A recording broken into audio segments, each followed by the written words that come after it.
Γεια σας παιδιά, πάμε να μάθουμε ιστορία της τρίτης δημοτικού. Είμαστε στις περιπέτειες του Οδυσσέα και θα δούμε το δεύτερο κεφάλαιο στον Έολο, στους Ληστριγόνες και στο νησί της Κύρκης. Ταξιδεύοντας ο Οδυσσέας με τους συντρόφους του έφτασαν στο νησί του Αιώλου που ήταν ο θεός των ανέμων.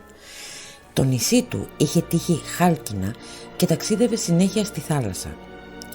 Ο Έολος τους καλοδέχτηκε και τους φιλοξένησε περίπου 1 μήνα.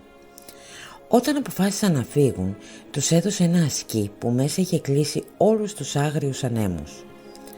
Έξω άφησε μόνο το ζέφυρο να σμπρώχνει το καράβι.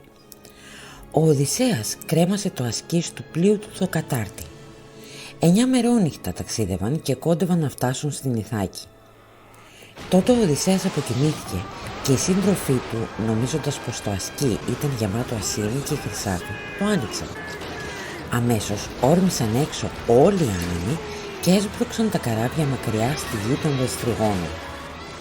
Υπήρχε ένα λιμάνι εκεί και τα 11 καράβια μπήκαν μέσα. Μόνο ο Οδυσσέας με το καράβι του έμεινε έξω από το λιμάνι. Οι Ληστριγόνες έτρεξαν στο λιμάνι ουρλιάζοντας.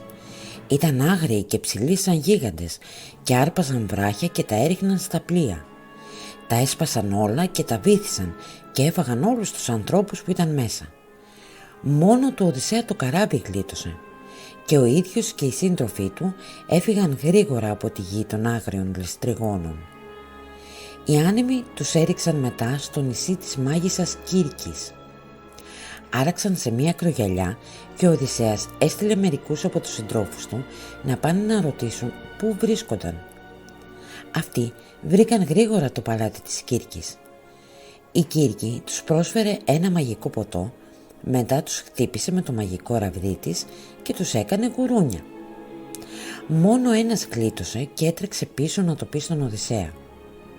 Εκείνος άρπαξε το σπαθί του και έτρεξε στο παλάτι.